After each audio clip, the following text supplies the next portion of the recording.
Chicago.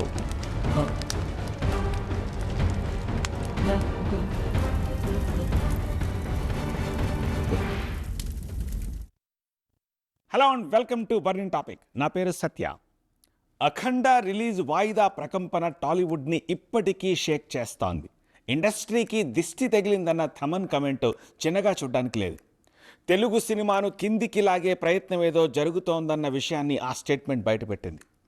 ఇదే సందర్భంలో నిర్మాత టీజీ విశ్వప్రసాద్ చేసిన కమెంట్ని పర్టికులర్గా చూడాల్సి ఉంటుంది.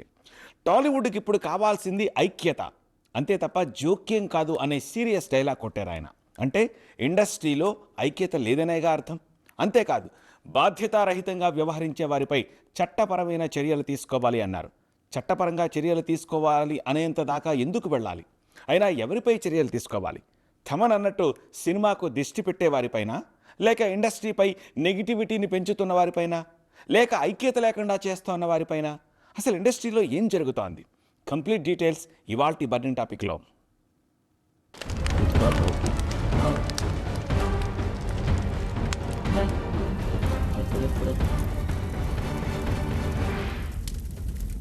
అఖండకు అడ్డంకులు సృష్టించారంటే ఇండస్ట్రీ సరిగానే ఉందా? ఒకరోజు ముందు సినిమా రిలీజ్ ఆగడం వేరు, సినిమా టికెట్ల బుకింగ్స్ ఓపెన్ అయిన తర్వాత ఇంకొక గంటలో రిలీజ్ అవుతా ఉన్న తరుణంలో ఆగడం వేరు. చాలా సీరియస్ మ్యాటర్ అది. సో సినీ ప్రేక్షకులకు తెలియని స్టోరీ ఏదో ఇండస్ట్రీలో నడుస్తోంది. ఏమిటది? అఖండ 2 సినిమాపై నెగిటివిటీ నిజమే. నిర్మాత రామ్ ఆచంట అన్న ఈ మాటను సీరియస్గా చూడాల్సి ఉంది. రిలీజ్కు ముందు, రిలీజ్ తర్వాత జరిగిన టోటల్ ఎపిసోడ్పై నిర్మాతలు చేసిన కామెంట్స్ కేవలం అఖండ మీదనే కాదు, ఓవరాల్ ఇండస్ట్రీ మీద చేసినట్టు అనుకోవాలంటున్నారు. అఖండ 2 సినిమా రిలీజ్ సడన్గా ఆగిపోగానే కొందరు పనిగట్టుకుని మరీ జరిగిందేంటో తెలుసుకోకుండా ఇష్టారీతిన వ్యాఖ్యలు చేశారు. ఆ సినిమా విడుదలను పోస్ట్ పోన్ చేయడం వెనుక కారణం చాలా పెద్దదే. అలాగని బయటకు చెప్పేది కాదు. 4 గోడల మధ్య జరగాల్సిన పరిష్కారం. స్వయంగా నిర్మాత సురేష్ బాబే ఈ మాట అన్నారు. సైకో సిద్ధార్థ సినిమా ఈవెంట్లో ఓపెన్ గా చేసిన కామెంట్స్ ఇవి. అదొక ఫైనాన్షియల్ ఇష్యూ అని చెప్పేశారు కూడా. అన్నట్టుగానే 4 గోడల మధ్యే సమస్య పరిష్కారం అయింది. ఇండస్ట్రీలోని పెద్ద నిర్మాతలు స్వయంగా రంగంలోకి దిగి ఆ ప్రాబ్లం సాల్వ్ చేశారు. See, those are all financial matters. They should not be discussed in the open. See, unfortunately, the business part is going too much to the street. ప్రతి ఒక్కడు ఈ ప్రాబ్లం అంట, ఇంత డబ్బులు అంట, అవన్నీ ఎందుకు?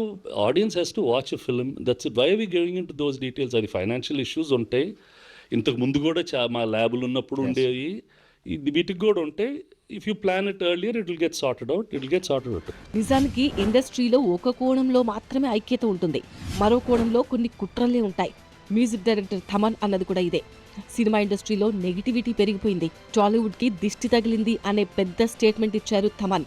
దీనికి ఇండస్ట్రీలోని కొందరు చెప్తున్న సమాధానం ఏంటంటే, సో కాల్డ్ చిన్న నిర్మాతలే ఇండస్ట్రీని పాడు చేద్దాం అనుకుంటున్నారట. పేరుకే వాళ్ళు నిర్మాతలు గాని ఎప్పుడు యాక్టివ్గా లేని ప్రొడ్యూసర్స్ వాళ్ళు. తమ అస్తిత్వం కోసం కొట్లాడుతున్న చోట నిర్మాతలు మీడియాలో ఫోకస్ అవ్వాలి, ఎలాగైనా తమ గురించి మాట్లాడుకోవాలనే టెంపర్మెంట్తో ఉండే చిన్న ప్రొడ్యూసర్లు అఖండ 2 రిలీజ్ విషయంలో కొన్ని కామెంట్స్ చేశారు అన్నారు. బయట అంతా చాలా ఈర్ష. టాలీవుడ్ తెలుగు ఇండస్ట్రీ అంటే సూపర్ అని వాళ్ళకి చాలా ఈర్ష, చాలా పెద్ద దిష్టి తగిలింది మన తెలుగు ఇండస్ట్రీకి. యాక్చువల్గా బయట తెరిస్తే, అసలు యూట్యూబ్ తెరిస్తే ఒకరిని తిట్టుకోవడం, ఇంకోటి తిట్టుకోవడం, చాలా నెగిటివిటీ అయిపోయింది. ఎవరికైనా దెబ్బ తగిలితే వెళ్ళి బ్యాండేడ్ అయ్యింది, దానికి వెళ్ళి బ్యాండ్లా వాయించకండి బయటికి వెళ్ళి. వాస్తవానికి అఖండ 2 రిలీజ్ పోస్ట్ పోన్ వెనుక ఏం జరిగిందో అందరికీ తెలుసు. ఇంకో గంట 2 గంటల్లో ప్రీమియర్ షో పడుద్ది అనగా సడన్ గా సినిమానే రిలీజ్ కావడం లేదు అనే స్టేట్మెంట్ వచ్చింది. ఈ మధ్య కాలంలో ఒక పెద్ద హీరో సినిమా ఇలా రిలీజ్ కాకుండా ఆగిపోయిందే లేదు. అందులోనూ బుకింగ్స్ ఓపెన్ అయ్యాక, టికెట్లు అమ్ముడుపోయాక సినిమా రిలీజ్ వాయిదా పడిన ఇన్సిడెంటే లేదు ఈ మధ్య కాలంలో. ఒకప్పుడు రవితేజ క్రాక్ సినిమా కూడా ఇలాగే సమయానికి రిలీజ్ అవ్వలేదు. ఫస్ట్ షో మ్యాట్నే పడలేదు, ఆ తర్వాత ఆట పడింది. ఇంకా వెనక్కి వెళ్తే అల్లుడు అదూర్స్, నరసింహుడు, పల్నాటి బ్రహ్మనాయుడు సినిమాలప్పుడు కూడా చెప్పిన టైంకి రిలీజ్ కాలేదు. ఒక్క మాటలో చెప్పాలంటే గత కొన్నేళ్ల హిస్టరీ చూస్తే బాలయ్య లాంటి పెద్ద హీరో సినిమా రీసెంట్ ఇయర్స్లో ఆగిందే లేదు. అంతకుముందు కూడా మీరు చూస్తే తెలుగు ఫిలిం ప్రొడ్యూస్ కౌన్సిల్కి ఠాగూర్ మధు గారు కంప్లైంట్ ఇచ్చారు, నా క్రాక్ సినిమాకి థియేటర్లు ఇవ్వటం లేదు అని.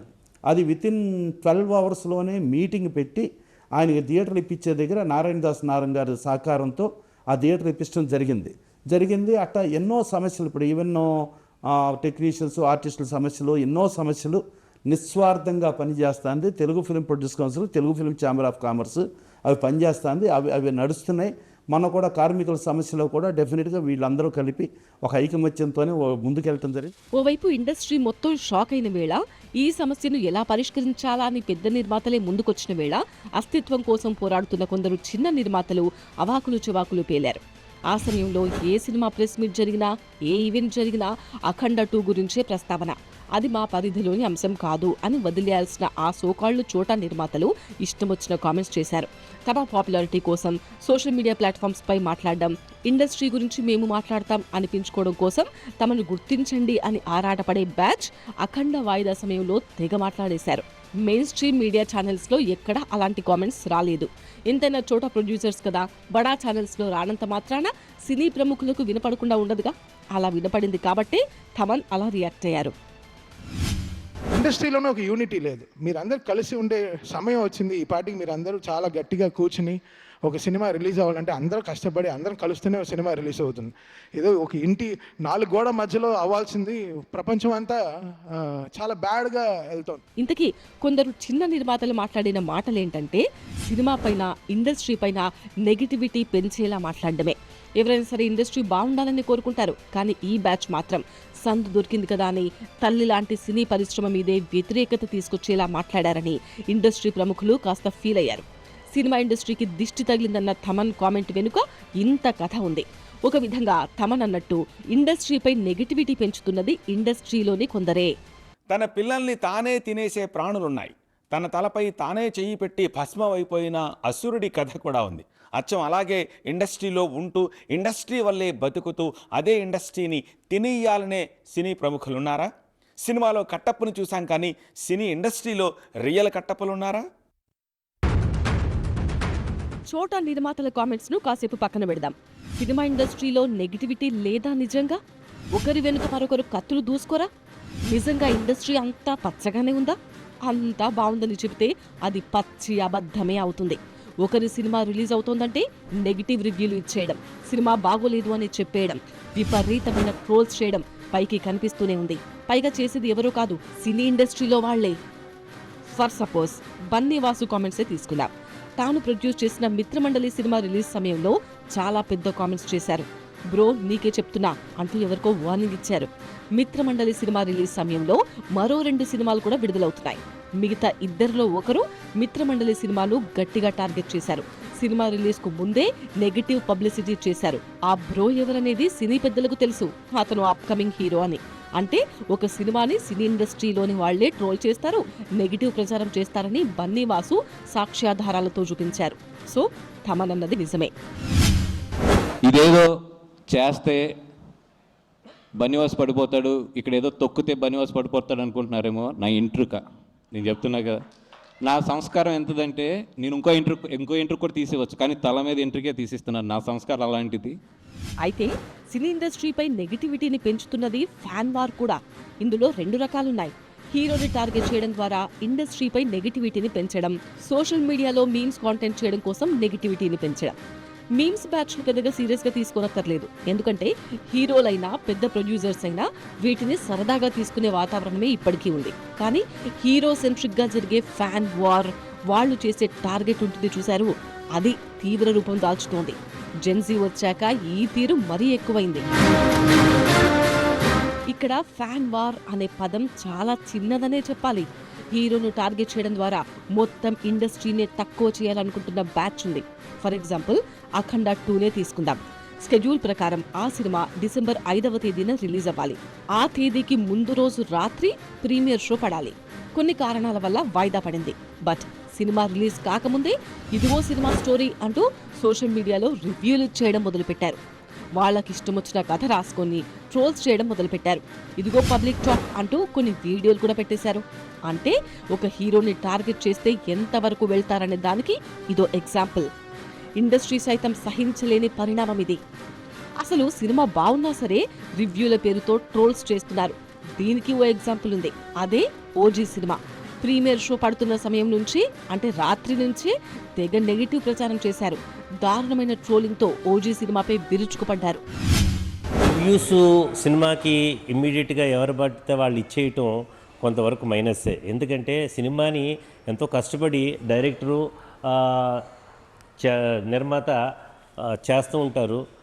ఆ సినిమాకి ఏదో ఒక 2 గంటల్లో చూసేసి ప్రజాభిప్రాయం ఏంటో తెలుసుకోకుండా మనం రిలీజ్ చేసేసి రివ్యూ చేయటం కూడా కరెక్ట్ కాదు. ఈ రేటింగు ఆ రేటింగు అనడం అనేది కరెక్ట్ కాదు.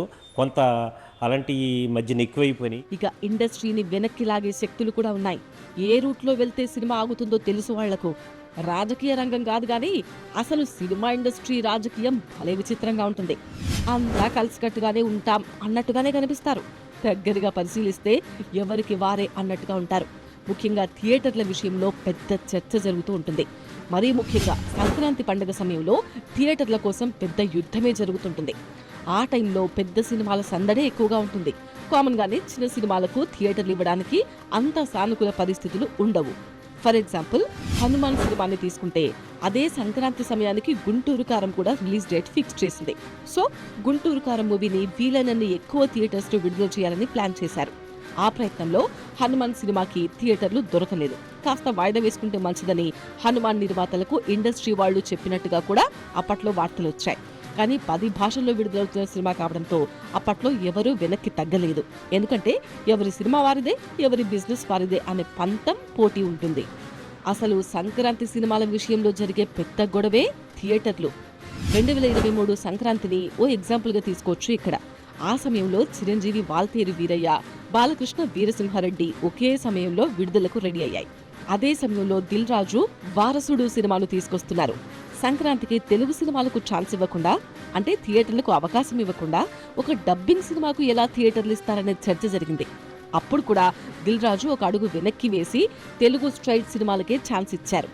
తమిళంలో వారసుడు సినిమా రిలీజ్ అయినా సరే తెలుగులో మాత్రం గ్యాప్ తర్వాత విడుదలైంది. ఒక విధంగా తన సినిమానే ఎక్కువ థియేటర్స్లో రిలీజ్ చేసుకోవాలనే పోటీ అయితే ఇండస్ట్రీలో కనిపిస్తుంటుంది. దాన్ని పోటీగా చూడాలా, మరో సినిమాను తొక్కేయడం కింద చూడాలా అనే దానికి ఒక సన్న గీత ఉంటుంది. పైకి చూస్తే పోటీ, ప్రాఫిట్స్ అనే కనిపిస్తాయి. కానీ లోన మాత్రం మరో సినిమాను తొక్కేయడానికి జరిగే ప్రయత్నం అని చెప్తుంటారు సినీ విమర్శకులు. ఇండస్ట్రీకి దిష్టి తగిలింది అంటే అర్థం ఒక సినిమా హిట్ని చూసి 10 మంది ఏడుస్తున్నారనేగా. ఇండస్ట్రీలోని కొందరు మరొకరి ఎదుగుదలను ఓర్వలేకపోతున్నారనేగా. ఇండస్ట్రీ వాళ్లే ఇండస్ట్రీపై నెగిటివిటీని పెంచుతున్నారు అంటే పరిశ్రమలో పైకి కనిపించని కోణం ఇంకేదో ఉంది. కొన్నాళ్లుగా జరుగుతోన్న ఇన్సిడెంట్స్ని కలిపి చూస్తే అది నిజమనిపిస్తుంది. ఇంత పెద్ద తెలుగు సినిమా పరిశ్రమను ఎవరో కొందరు సినీ ప్రముఖులు దెబ్బతీయాలని చూస్తున్నారా? ఈ అనుమానం ఎందుకంటే సినీ కార్మికుల ధర్నాలు, ఆందోళనలు, షూటింగ్స్ ఆపేయడం వెనుక కొందరు సినీ ప్రముఖులే ఉంటారనే చర్చ, రచ్చ ఎప్పటినుంచో జరుగుతోంది. వాళ్లే వెనకుండి సినీ కార్మికులను ఎగదోస్తుంటారనే డిస్కషన్ జరుగుతూ ఉంటుంది. అదొక్కటే కాదు, సడన్గా థియేటర్లు బంద్ పెట్టడం వెనుక కూడా కొందరుంటారు అనే టాక్ నడుస్తోంది. For example, Harihara Veeramallu cinema release సమయాన్నే తీసుకుంటే ఆ మధ్య సింగిల్ స్క్రీన్ థియేటర్ల యజమానులు తమ షేర్ పెంచాలని అల్టిమేటం ఇచ్చారు. థియేటర్లు బంద్ చేస్తామనే హెచ్చరిక కూడా ఇచ్చినట్టు వార్తలు కూడా వచ్చాయి. సరిగా అదే సమయంలో హరిహర వీరమల్లు సినిమా రిలీజ్ కొంది. ఒక విధంగా పవన్ కళ్యాణ్ సినిమానే అడ్డుకుంటున్నారా అనే చర్చ జరిగింది. వకీల్ సాబ్, భీమ్లా నాయక్ సినిమాలప్పుడు కూడా టికెట్ రేట్ల ఇష్యూ వచ్చి థియేటర్లు మూసేస్తామనేంత వరకు కథ నడిచింది. కొన్నేళ్ల తర్వాత హరిహర వీరమల్లు సినిమా టైంలో కూడా థియేటర్ల మూసివేత టాపిక్ వచ్చింది. అంటే పవన్ కళ్యాణ్ను టార్గెట్ చేస్తున్నారా, పవన్ సినిమాలనే అడ్డుకుంటున్నారా అనే చర్చ ఇండస్ట్రీలో హాట్ టాపిక్ అయింది. అప్పట్లో అల్లు అరవింద్ వచ్చి పవన్ సినిమాను ఆపే దమ్ము, ధైర్యం ఇండస్ట్రీలో ఎవరికీ లేదన్నారు. ఆ ఒక్క కమెంట్ పెద్ద సంచలనమైంది అప్పట్లో. ఆ తర్వాత దిల్ రాజు కూడా ప్రెస్ మీట్లో అదే మాట అన్నారు. ఉత్తరాంధ్ర జిల్లాలో ఎవరో డిస్ట్రిబ్యూటర్ అన్న మాటలను పట్టుకొచ్చి స్టేట్ ఇష్యూగా మార్చారని సినీ పెద్దలు క్లారిటీ ఇచ్చారు. కారణం ఏదైనా దీని వెనుక సినీ ప్రముఖులు ఎవరో ఉండి ఉండొచ్చన్న చర్చ అయితే గట్టిగానే జరిగింది. ఇక నిర్మాత టీజీ విశ్వప్రసాద్ అన్నట్టు ఇండస్ట్రీలో ఐక్యత కనిపించట్లేదన్నది మాత్రం సుస్పష్టం. ఇదే సందర్భంలో అసలు తెలుగు సినిమా ఎదుగుతోందా లేదా గొడవలతో ఇంకాస్త కుంచుకుపోతుందా అనే ప్రశ్న కూడా తెరపైకొస్తోంది. ఇండస్ట్రీ డెఫినెట్గా ఎదుగుతోంది, అందులో సందేహం లేదు. ఇండియన్ ఫిల్మ్ ఇండస్ట్రీలో తెలుగు సినిమా అంత పెద్ద ఇండస్ట్రీ మరొకటి లేదు. ఈ ఏడాదిలో 202 సినిమాలు విడుదల చేసింది టాలీవుడ్. ఇండియాలో మరే ఇండస్ట్రీ ఈ స్థాయిలో సినిమాలను విడుదల చేయలేదు. క్వాలిటీ, క్వాంటిటీ, కంటెంట్ విషయంలో తెలుగు సినిమానే ఇప్పటికీ టాప్. కాకపోతే ఇందాక చెప్పుకున్నట్టుగా సినిమా ఇండస్ట్రీ మొత్తం ఒక యూనిటీగా కనిపించినా తరచి చూస్తే మాత్రం ఎవరి సినిమా వాళ్ళదే. ఇండస్ట్రీలో యూనిటీ లేదన్నది తప్పు. అన్ని విషయాల్లో యూనిటీగానే ఉంటారు. ఏదో చిన్న చిన్నవి ఉంటాయి, ఒక 5 to 10% వ్యక్తులు ఏమైనా నెగిటివ్గా ఉంటారేమో, కానీ అందరూ యూనిటీగానే ఉన్నారు. నిన్న తమన్ గారు చెప్పింది ఆయన సొంత అభిప్రాయం. ఎవరు ఈర్ష్యపడేది లేదు, అందరూ సహకరించారు. అఖండ విషయంలో కూడా చాలామంది ప్రొడ్యూసర్లు యూనిటీగా ఉండే రిలీజ్ అప్పుడు సహకరించారు. ఇందుకు ఎగ్జాంపుల్గా చెప్పుకోవాల్సింది ఓటీటీ గురించి. సినిమా విడుదలైన 8 వారాల తర్వాత ఓటీటీకి రైట్స్ ఇవ్వాలని ఒక నియమం పెట్టుకుంది టాలీవుడ్. కానీ ఆ నియమాన్ని కొందరు పాటించట్లేదు. అందరం ఒకే మాట మీద ఉందాం అనుకుని మాట్లాడుకున్న వాళ్లే బయటకు వచ్చాక మరో రకంగా ప్రవర్తిస్తున్నారు. 4 వారాలకే సినిమాను ఓటీటీలో విడుదల చేసుకోవడానికి అగ్రిమెంట్లు, పర్మిషన్స్ ఇచ్చేస్తున్నారు. ఈ విషయంపై ఎవరిలోనూ ఐక్యత లేదు. ఎందుకంటే సినిమా అనేది పర్సనల్ బిజినెస్, ఎవరి ప్రాఫిట్ వారిది. ఒకరికి నష్టం వస్తే మరొకరు భరించడానికి సిద్ధంగా ఉండని ఇండస్ట్రీ ఇది. అందుకే 4 వారాలకే ఓటీటీలకు ఇచ్చినా మరొకరు ప్రశ్నించలేకపోతున్నారు. బట్ మలయాళం, బాలీవుడ్లో మాత్రం ఈ 8 వారాల నియమాన్ని చాలా స్ట్రిక్ట్గా అమలు చేస్తున్నారు. ఈ విషయంలో అక్కడ కనిపించినంత యూనిటీ టాలీవుడ్లో కనిపించట్లేదు. ఒక విధంగా 8 వారాల సినిమా అనేది సినిమా ఇండస్ట్రీని, థియేటర్లను బతికిస్తోంది అక్కడ. చావా, స్త్రీ 2 లాంటి సినిమాలు వారాల తరబడి ఆడాయి. ఇప్పుడు దురంధర్ సినిమా కూడా మొదటి వారం కంటే 2వ వారంలోనే ఎక్కువ కలెక్షన్ సాధించింది. సో మలయాళంలో కానీ, బాలీవుడ్లో కానీ థియేటర్లలో ఎక్కువ వారాలు సినిమాలను ఆడించడం ద్వారా ఎక్కువ ప్రాఫిట్స్ పొందుతున్నారు. ఫర్ ఎగ్జాంపుల్, కొత్త లోక అనే మలయాళం మూవీ వచ్చింది. దాన్ని 30 కోట్లు పెట్టి తీస్తే 300 కోట్ల రూపాయల కలెక్షన్స్ వచ్చాయి. Industry biggest hit.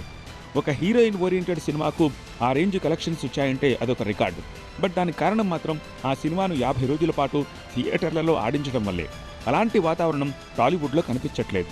అందుకు కారణం కొందరు నిర్మాతలే. ఎప్పుడైనా సరే సినిమా థియేటర్లలో ఎక్కువ కాలం ఆడితేనే ప్రొడ్యూసర్స్ కూడా మంచి లాభాలు వస్తాయి. కానీ టాలీవుడ్లో ఆ ఓపిక తక్కువ. ఇండస్ట్రీలో ఈ విషయంలో ఐక్యత తక్కువే. సినిమా హిట్ అయితే ఇండస్ట్రీ మొత్తం ఆనందించాలి. ఆ పరిస్థితి ఉందా టాలీవుడ్లో?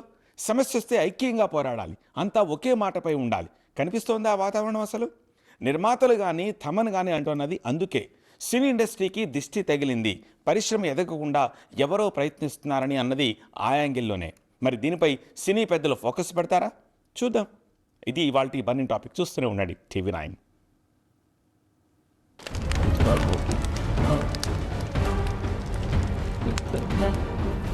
It's